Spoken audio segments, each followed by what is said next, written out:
Thank you, Meredith, and thank you, everyone. I'm just so incredibly excited to be here today. And I first want to take a moment to really commend Accion and the Opportunity Fund, Meredith, Luz, and the entire team for all the great work that they're doing. So let's definitely give them a round of applause. I know that the people who work so hard behind the scenes don't like to take a lot of the credit, but thank you to you and the team, Meredith.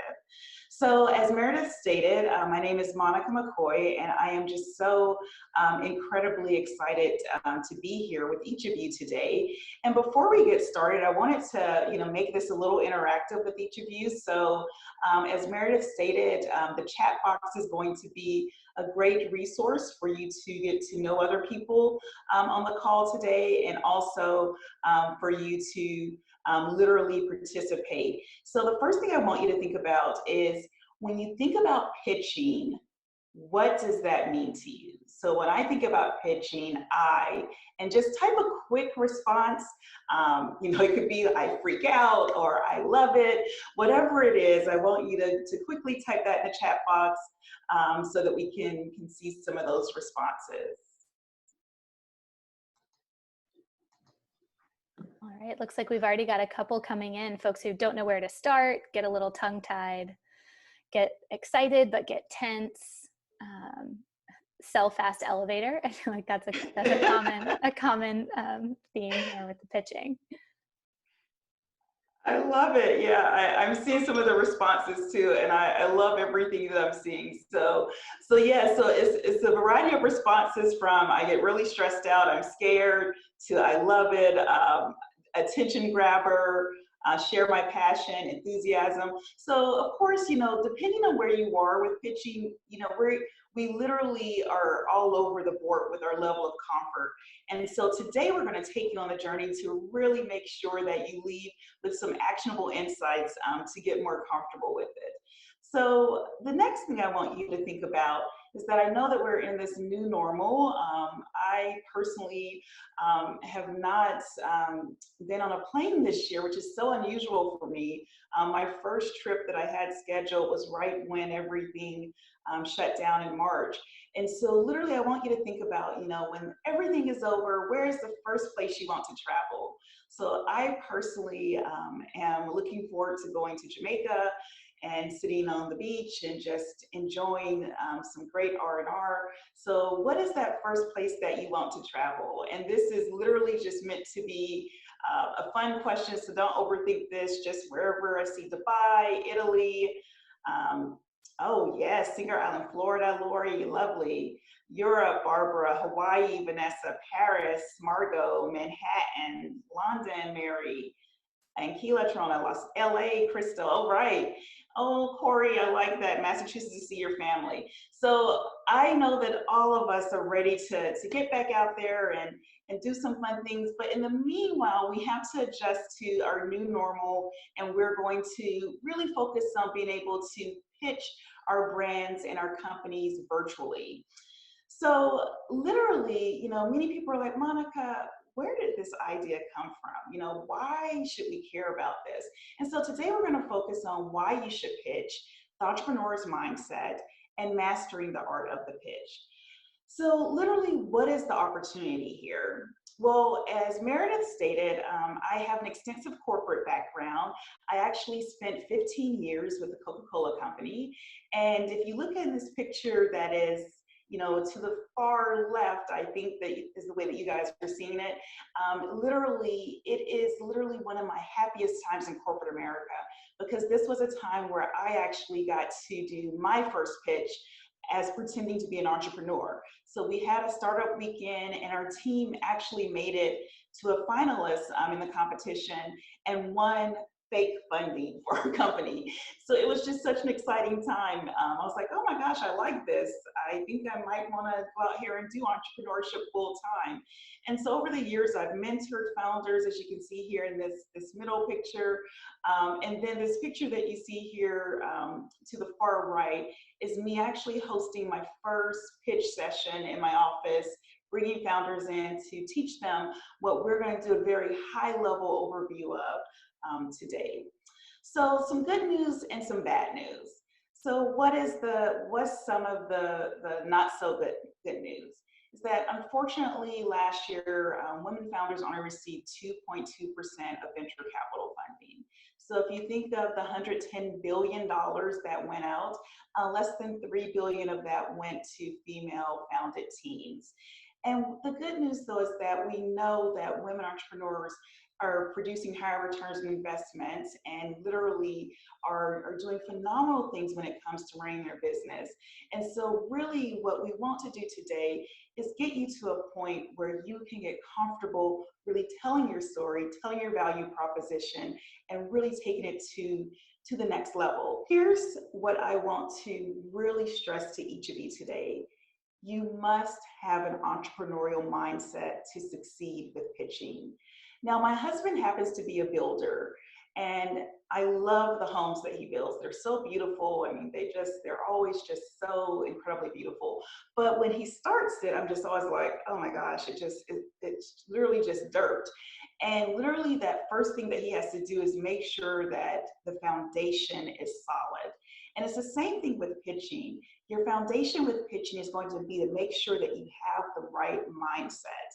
So I want you to type in the chat some of your greatest fears regarding pitching.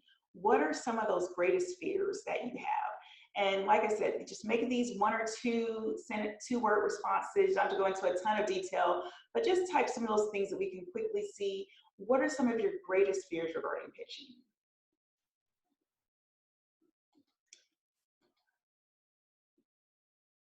Rejection from Lori. I like it, Lori. Not knowing what to say, Kimberly. Stuttering, stumbling, gathering my thoughts, not prepared, seeming pushy, forgetting to say something, being judged. Wow, you guys really have some common themes that I hear from founders when they are talking about pitching. And then I want you to go to the other side of this, and I want you to think about what are some of your greatest hopes regarding pitching. So we just went through some of those negative things that came through our head of, oh my gosh, Monica, they're going to judge me. I'm not going to know how to answer the question. I'm not going to tell my best story. So what are some of your biggest hopes when it comes to pitching? So Kimberly says to make a connection, or investors see your vision and value proposition. Yes. Your thoughts came out perfect, Vanessa. Fulfillment, hope to expand beyond my own visions. Got a yes.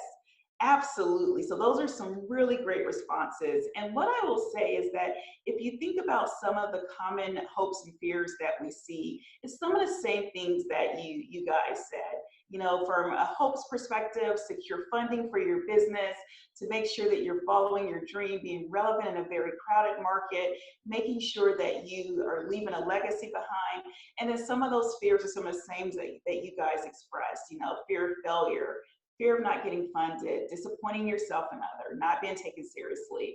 And I will tell you, you know, I was speaking to my school that I went to, Emory University, last night, and speaking to founders about, you know, that you have to be in this for the long haul, because literally for every yes you get, there's anywhere between 80 to 100 no's. So for every one yes that you get where they're like, okay, we're ready to fund you, you're going to go through on average about 80 to 100 no's. And so if you stop at that first no, you know, you're going to really not set yourself up to really get that yes. And one of my favorite quotes, you know, when it comes to really getting ready for pitching is, don't worry about being successful, because so many of us want it to be perfect. We want it to just, you know, roll off our tongue and everything go perfect. But you have to really just work towards being significant, because success is going to follow you. So literally, as you're going out there, take it easy on yourself. Don't beat yourself up. It's going to be a lot more no's than yeses in the beginning. But the key is to keep going. So another quick chat activity. I wish I could see and hear you guys and actually speak to you guys, but technology is still great with us being able to see your responses in chat. So I want you to think about, where are you right now when it comes to your level of comfort with pitching? Are you in your comfort zone? Are you in your fear zone, where my comfort zone, Monica, unless it's absolutely perfect, I will not do it? I am not going to pitch unless I'm 110% sure that I'm going to get a yes. In your fear zone where you're lacking that confidence, but you keep finding excuses not to go out there and do it. Your learning zone where you're coming to sessions like today and you're trying to acquire new skills to get you out of your comfort and fear zone, or your growth zone, you're out there doing it. Every day you're trying to find someone to pitch to.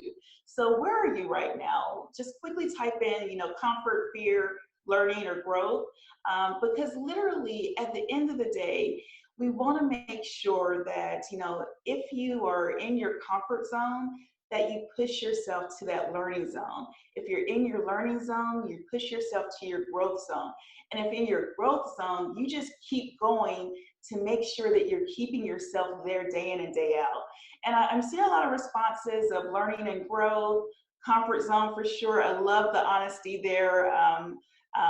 Philip Rex, I'm sorry for not pronouncing your name correctly. Border or fear and learning for Kimberly. I love it, Kimberly. Thanks for your transparency. Lori, the same response. Ella Rose says she's in her learning zone. So I want you to write this down. I want you to write down today's date of October 1st, and that on today you are saying that I'm in this particular zone. Because by the end of this presentation, I want you to have some actionable tools to take and for you to go from comfort to fear, from fear to learning, from learning to growth, and from growth to continuing to accelerate. All right, so here's what's going to be so critical. You have to have a strategy, guys. So I want you to write down, complete a strategy for me pitching over the next 90 days. And I'm going to give you a framework at the end for how to put that strategy together. I also want you to evaluate your natural strengths, because guess what? Not everyone is going to really enjoy pitching, and you may have to delegate this to someone on your team to do this on your behalf. But you want to make sure that you know what are your natural strengths and what are your opportunities. So I want you to go to this site called 16personalities.com. I don't have an agreement with them. I don't get paid by them, but it's a great personality assessment to really assess what are some of the natural strengths you bring to the table and what are some of your opportunities. So many of you may say, oh, Monica, I just know that I'm not good at anything when it comes to this. And what it may be is that you're just not comfortable having a conversation, but when it comes to putting together the pitch, you're really good at that. So take that assessment today so that you can really see if you're an INTP, an ENFP. There's 16 different personality types, but you want to really assess which one you are. And then we're going to go through some of the resources that can really make sure that you continue to stay focused on this. Because I know that when I first started pitching, y'all, I was out there just throwing up on everybody. I mean, I was saying the wrong thing all the time. I was just talking about myself, and I was like, I'm Monica, I'm wonderful, my company's wonderful, invest in me. And investors would look at me and just be like, oh my gosh, like absolutely not. And so literally, if you are going right now and you're having that thing where you're throwing up on people, it's okay, because we're going to get you to the point where you really make sure that it comes across as mutually beneficial, where the investor can see why they should invest and why you're going to have a winning value proposition for them to invest in. And before we transition to actually getting in the pitch, what I want to say to each of you is that I know this is a very interesting time for all of us. Even in normal circumstances, self-care is very critical for entrepreneurs. Did you know that many entrepreneurs struggle with isolation, with depression, with really feeling very lonely? And so literally in this time of COVID, now more than ever, it is going to be so critical for you to make sure that you're taking care of yourself. So here are the things I want you to focus on. Make sure you're exercising. Make sure you're taking care of your physical and mental health. Make sure you're taking time for yourself. And guess what? No is a complete sentence. So don't try to be that people pleaser who's taking on way more than you can handle. Say no. Nourish yourself and your body. find a hobby that you can do in a social distancing way right now. Make sleep a priority. And if anything that COVID has really taught me is to truly be in the present moment. Now, many of you would say, well, Monica, that sounds great, but I'm just really, trying to survive right now. I need to make sure that I, make it through COVID, that my business, that we sustain and that we're able to get to the other side.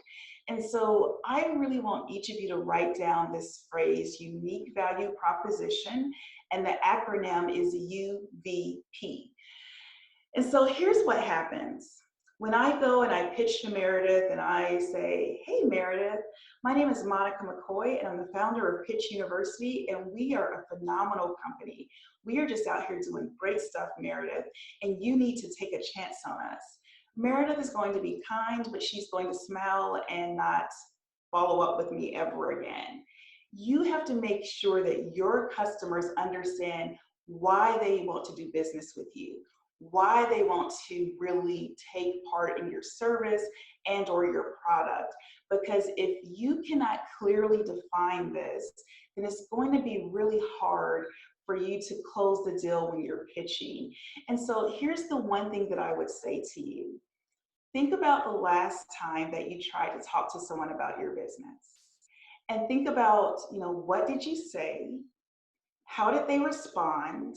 And what was the outcome of that conversation? Did you close the deal? Did they send you a note saying, thank you for your time and we'll be in touch? Or did you just never hear back from them? And so literally, and I love that you guys are so active in the chat. So thank you for being active and interactive with us today. Literally, I am so excited for you to be able to close these deals, because at the end of the day, whether you are pitching from a B2B perspective where you're pitching to a business, or B2C where you're pitching to a consumer, you're really going to want to make sure that you take the time to know exactly what is it that someone should really care about. Why should they want to do business with you? So you might say, okay, Monica, that sounds great, but how do I bring all this together? How am I going to be able to get an investor to care? How am I going to be able to get a corporation to care? So this can be overwhelming because a true pitch deck has 12 slides. So this is, literally, if you want to take a screen grab of this, Meredith, of course, is going to have a recording of this, but this is what a true comprehensive pitch deck looks like. But I'm going to tell you, to go through all of this, you need 60 minutes at least. How many times do you think you're going to get a 60-minute meeting to sit down with a potential investor? It's going to be a very minority part of the time. So you have to be able to consolidate this into the main items. So you'll see on this slide that I highlighted some in color. And so we're going to go through and focus on those today, because those are the ones that I truly want you to focus on when you are talking about your business. So first thing, what problem do you solve? So I want you to write this down. What problem does my business solve? I want you to write it down now. Just write down that question. You don't have to necessarily answer it, but I want you to write down that question. What problem does your business solve? What is the solution that you bring to the table? So if I think about, Accion and the Opportunity Fund, they're giving so many founders the opportunity to have access to tools and resources to be able to take their business to the next level. And they're doing it in a way that is being so impactful, and doing it, across the United States. And it's just such a wonderful, wonderful thing to see. But what problem are you solving for your business? What solution are you bringing to the table? Is your solution, as someone put in the chat, is it a B2B where there is a business to business? Or is it a B2C where it's a business to consumer solution? And you want to make sure that you distinguish between those, because B2B and B2C are two different pitches with how you close the deal there. So is your solution primarily, focused on doing pitches to other businesses, or is it focused on doing pitches to direct consumers? And you will know that because you are the biggest expert on your particular business. Who is your target market? Now, I'm going to have you guys type this in the chat. Who is your target market? And one of the things that I want you to say as you're typing in, who is that customer that you go after, is you have to know your customer better than anyone else. And one of the things that breaks my heart is when people come to me and they say, well, Monica, everyone is my customer. Everyone is my client. And I'm like, no, everyone is not your customer. Everyone is not your client. In fact, that's the fastest way to go out of business, is if you were trying to please everyone in the consumer base. You have to make sure that you can see your customer so clearly that you can actually draw an avatar of your customer. So make sure that you understand. I'll just look at the chat really quickly to see some of the responses that came through. Health conscious millennials, LaShawn, great. And what I would tell you is to define that a little more and say, what does health conscious mean? Is it health conscious from a beverage perspective, from a food perspective? And millennials, are you speaking of millennials that are across the whole spectrum of millennials, or is it a certain segment of millennials? Corey, so Corey, I'm going to use you as an example, Corey. So I want you to really, don't take this personal, but Corey, you're an example of one that I see quite a bit. So Corey's answer is women 30 to 45. So Corey, that is a great start.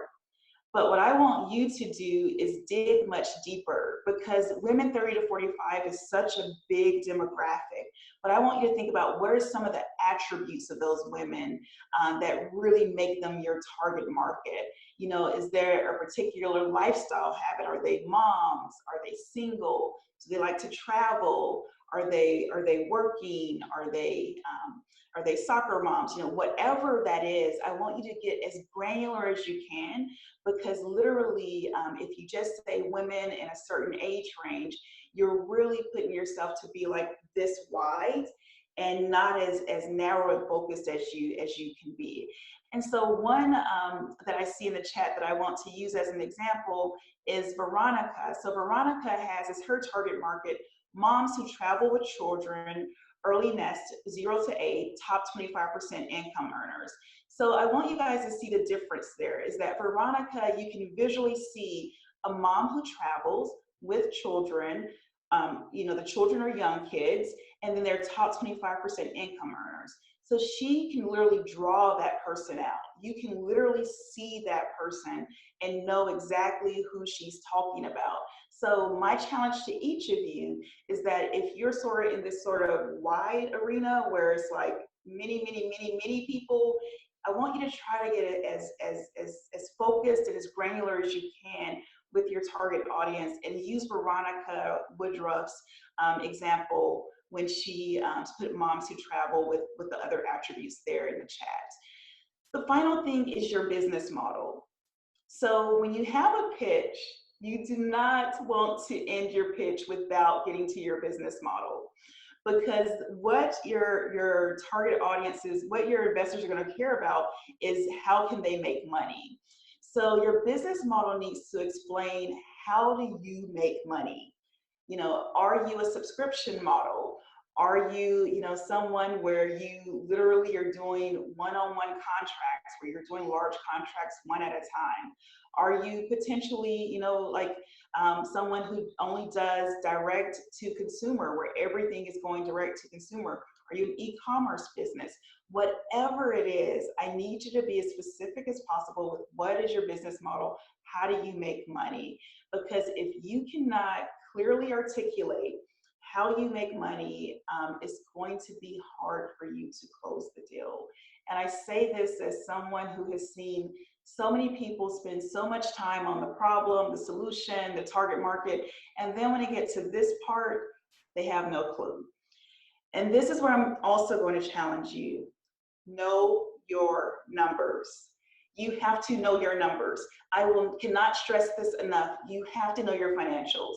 One of the things that is really frustrating to investors is if you get up there and they ask you, okay, what's your revenue? What's your net profit? What are your margins?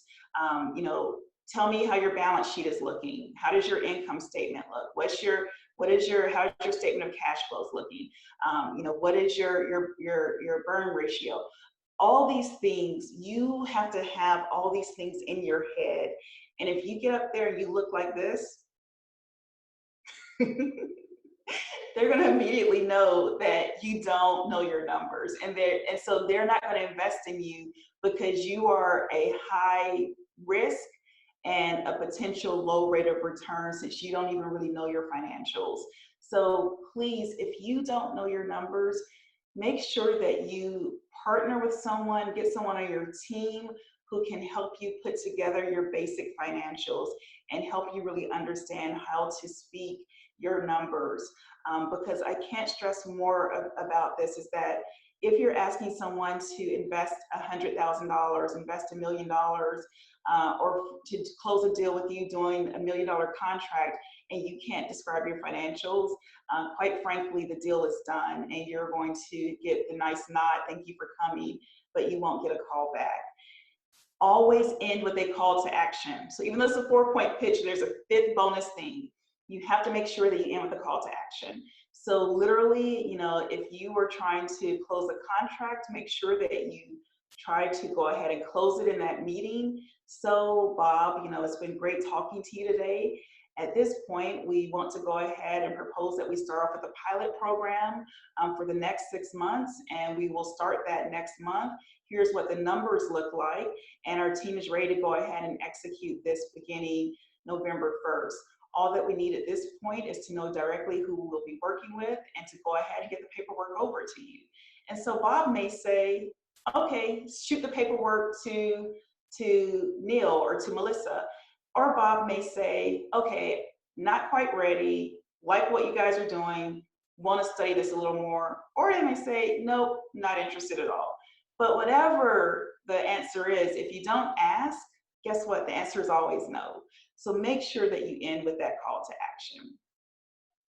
So I spent a lot of time on that because this is really one of your meaty parts. And something we're having to really think about very differently now is you're having to close deals virtually. I literally love meeting with people in person. COVID has been a huge challenge from my perspective of not being able to physically be in the same room and to be able to read body language and to understand certain, nonverbal cues that you receive when you're live in the room with someone. But presenting virtually, you're going to have to get comfortable with that right now until we get on the other side of COVID. But here are some of the keys that I will tell you. So many times I see people and they show up and they don't have some of the basic things down. Make sure your room is well lit.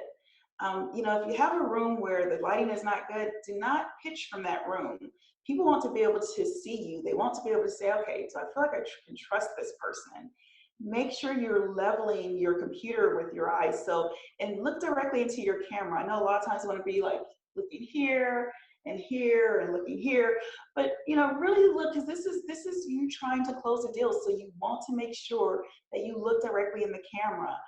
Try to remove distracting private objects from the space behind you. So I keep a very simple background, as you can see when I'm doing presentations. I try to be as least distracting as possible. And the reason for that is because if I'm paying more attention to all the photos in your background, or that cool piece of artwork, or that cool picture of your pet, then you're not capturing my attention 100%. So try to keep your background as simple as possible. And if you have people in the house with you, try to tell them, for 30 minutes, hey, don't walk in my camera, try to stay out of my camera view. And I know it's very challenging with all the things that we have going on, but make sure all that stuff is eliminated. And you would be surprised, like, our phones are like our, our best friends, but please, make sure that you put it on silent, that you don't have all those distractions coming. All your email notifications are turned off. And if you like to have a TV on the background, turn all that off. And this one, I can't stress this one enough. I have seen people show up to pitches literally in beach attire, and you never get a chance to make another first impression. And I know that in this environment, we are very comfortable being in loungewear and being very relaxed. But I always tell you, for that pitch, even if the person you're pitching to shows up in beachwear and loungewear, that has nothing to do with your brand. For your brand, you want to show up ready. You want to make sure that you are dressed as a professional. And literally, I will tell you so many times, I've gotten feedback from investors who are like, this person, like, they just rolled out the bed and they're wanting me to write them a $100,000 check, and they didn't even take the time to really get ready. And so you have to make sure that you're not showing up and you're not, looking like you're ready to go. Test your connection. So we've had to literally invest in additional things, infrastructure to expand our bandwidth, with everybody now being in the house working virtually. So literally make sure you're testing your connection. Make sure you load your deck ahead of time, log in ahead of time, and close your door. I think one of the cutest things ever is when I see kids write in on the Zoom meetings. But depending on your investor, they may or may not find that. Like, I personally think this is cute, and I love seeing kids come in on Zoom meetings. Your investor may not, though. And so close your door temporarily. Make sure that you're eliminating any type of interruptions during this time.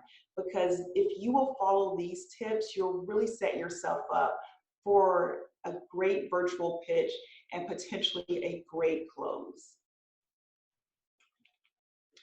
All right, so I just gave you guys a lot. And you're like, okay, Monica, what more? Like, you've given us so much. There's still more. You have to make sure that you still practice great eye contact. Literally, if I come to you and I am looking here, I'm looking down, looking at my hands, looking everywhere except like I care about your pitch, then you can tell that I'm not interested. It's the same as if you're pitching.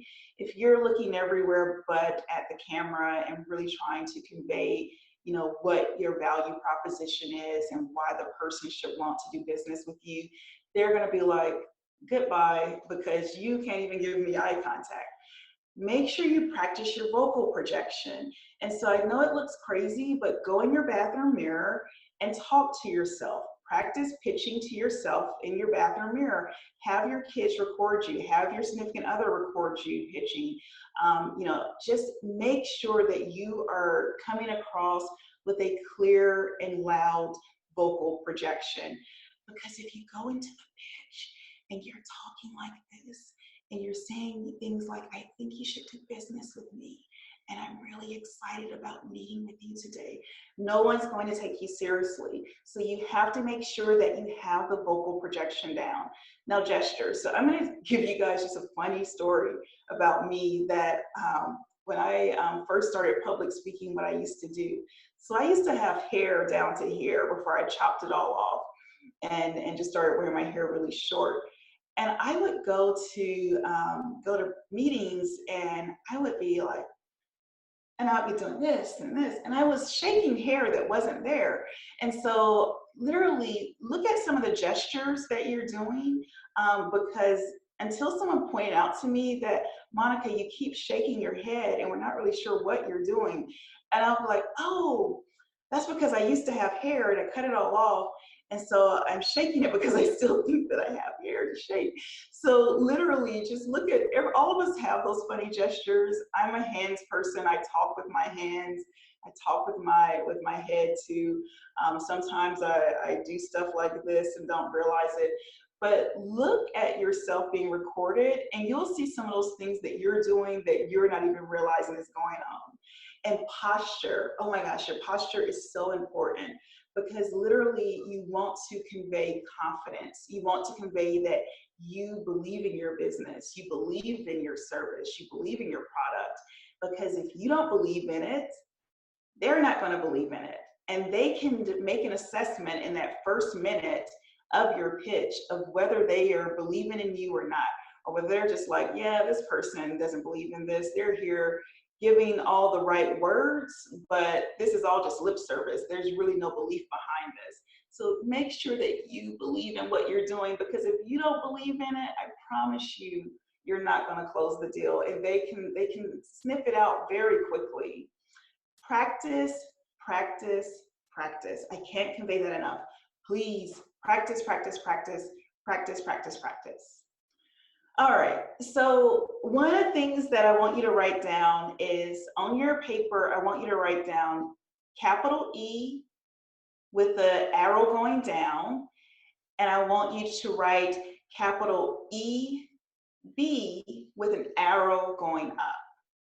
So you really have to take a lot of the emotions out of pitching, because the first E stands for emotions. You have to let your emotions come down when it comes to pitching, because you're going to receive feedback that you don't like, that you don't agree with, that you think is personal, but you really have to make sure that you're taking your emotions out of this, because you can become very defensive, ready to go and scream at the person because they're attacking what you feel is your baby and your great idea and your great company. But you really, if you're going to be really good at this, you have to really let go of that. And when you take your personality assessment, some of us are going to over-index as being very emotional people with our personality profile. And there's nothing wrong with that. It's just that when it comes to pitching, this is not the place to really bring all those emotions and really, just take stuff personal. But I want you to do a lot of EB, or evidence-based assessment. So if people are giving you feedback that is constructive, that you can really see some EB or evidence-based analysis behind that, really take that and really write it down and go with it. Make sure you're selective about who you pitch to. Your time is valuable. You don't have time to just be pitching to everyone. So write down, do it what I call a segmentation list. Write down who are those top tier people you want to pitch to, who are those mid tier, and who are those if you end up having time that you'll pitch to. But your time is valuable and you don't have time just to be wasting your time or anyone else's time. So make sure you're only pitching to individuals where you know that there's a good synergy here. You've done your research, your value proposition, it matches with a problem that they are currently experiencing. Because guys, in this environment right now, you have the advantage of being able to have so many meetings, because a lot of people are still working from home. And so since a lot of people are not traveling, you have the opportunity to get people on your calendar who you normally would not be able to pitch to. So this is the prime season to be able to be out here pitching virtually every single day, but make sure you're doing it to people who are truly going to be the ones that are going to help you go to the next level in your business. Own your value. Remember, if you don't value your time, if you don't value what you're doing, neither will anyone else. Stop wasting your time with people who that, literally you're pitching just to be pitching. Pitch with knowing that you have a possibility to close the deal. If you're just pitching to someone who there's no need for your service or product, don't do that just to say that you pitch. Get out there and really pitch where you really believe that you're going to close the deal. Keep your cool. You're going to hear stuff that you don't like. I had someone once tell me, this is the worst thing I've ever heard of. No one's going to ever care about this. And I smiled at that person and said, thank you for your time, because you have to make sure that you do not, internalize what people are saying. You have to keep your cool. But if you get out there, you start being combative and you lose your cool on stage, or you lose your cool in a meeting, no one's going to invite you back. And unfortunately, they're going to let other people know that you unfortunately were unable to to keep your cool when you were giving feedback. And make human connections. I know it's hard in this virtual environment, but research the people that you're pitching to before you pitch to them. Know if they have kids, know if they like to travel, know some things about them that can really make it more of an authentic conversation instead of just going in and saying, hey, my name is Monica and I'm the founder of Pitch University. Like, try to have some conversation before that feels more natural instead of just like a sales pitch, but try to make that authentic human connection. So here's what your homework is for me, and then we're going to turn it over for questions. I want you to make sure over the next 90 days that you start watching and attending pitch competitions. And you may say, well, Monica, I can't attend pitch competitions right now. Yes, you can, because 99% of them have shifted virtually. So every day there's a pitch competition that you can watch online, or there's, Shark Tank, of course. But literally, I really stress to you, find some pitch competitions to attend virtually. Most of them are free to attend. And literally, you will see some of the things that go really well with pitches and some of the things that are huge opportunities. You have to practice your pitch. So take those things that I said, those nonverbal cues and those virtual habits that you need to go ahead and integrate into your business right now. Practice, practice, practice. Because I've been pitching for, 5 years now with my business. And literally, I still have moments where I'm just like, oh, I forgot that, or oh, I should have said this. It is not a one and done. You are going to be iterating this as long as you're in business. You're always going to be looking to get better and take it to the next level. And then I want you to apply to go out there and pitch at pitch competitions. I know many times we were looking at closing Fortune 100 deals, or we are looking at, closing deals with investors, but there's so many competitions out there you can apply to where you can get $10,000 in free funding, $50,000 in funding with no strings attached, where it is like literally prize money, where it's your check. No one has any type of investment in your company. They don't own any of your company. It is just your check money that you can go and apply to your business and invest and take it to the next level. Be a judge or mentor. One of the things that I really did a lot of when I first left corporate America is that I volunteered to judge and mentor pitch competitions, because it really, helped me to really see what was really going well and what was not going so well. And so if you have time, at least once a quarter, try to judge and mentor someone on their pitch. Now, you may say, Monica, you've given us so much homework. So I am not expecting you to be able to do all of this today. But what I will tell you is that if you'll watch this again on replay and you will just take notes and do the things that I asked you to do over the next 90 days, you will find yourself actually closing deals over the next 90 days. I know that there's the macro climate is not saying that people are really doing well in business right now. And there are a lot of businesses that are really struggling and are really suffering right now. But I will tell you that the silver lining in this is that you can really take advantage of the fact that there are businesses that are really seizing and finding new opportunities and new ways to pivot to really, close deals in ways that they wouldn't have been able to do pre-COVID. So don't give up right now. This is a time to get out of your pity party, get up and go out there and close the deal, because there's so many funding sources out there for women and underrepresented founders. And I stress to you that if you will do this, you will also find yourself part of this, just great network out here receiving funding for your business. So I want to say thank you to Accion. I want to say thank you to the Opportunity Fund. Meredith, I'm so grateful for you. For those of you who want to stay in contact or want to learn more about doing our full day Pitch University session, our next one is coming up on November 19th. It is virtually, and you can go to pitchuniversity.com/entrepreneur. And literally also we have a scholarship fund that you can also participate in. So with that said, we are going to open it up for questions.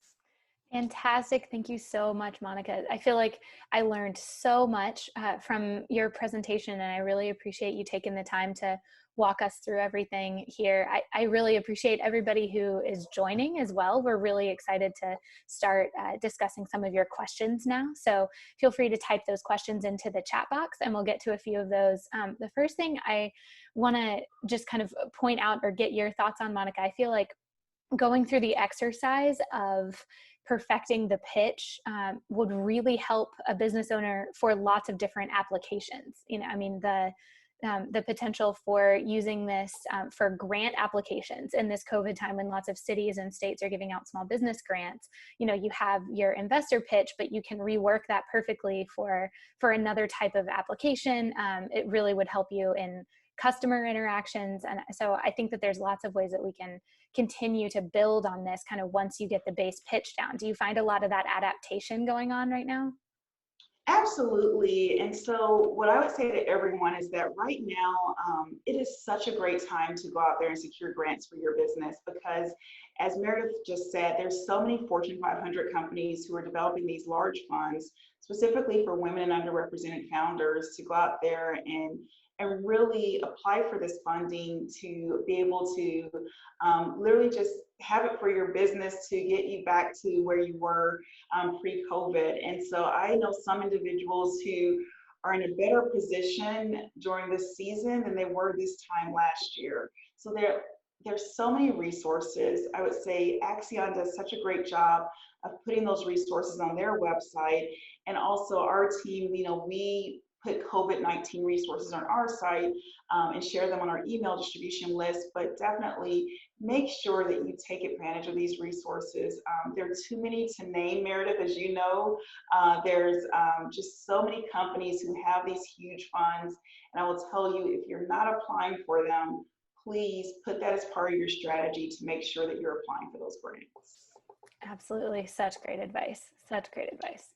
All right, so we'll get to some of the questions that we've had in the chat. So we had two folks actually in thinking about the 4-point business pitch with your recommendation that, we say certainly the same thing around knowing your numbers when making your business plan, putting your pitch together, really knowing your numbers. What recommendations would you give to startups who don't have a long track record of financials and instead would maybe be looking at projections? How would you think about the numbers in that situation?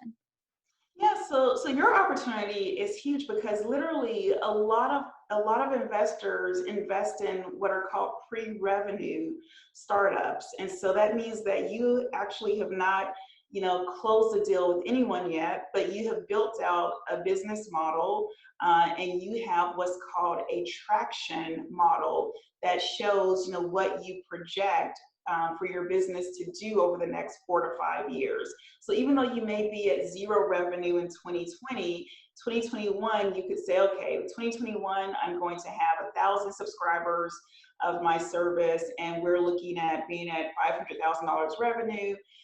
Of that, which $200,000 will be net profit.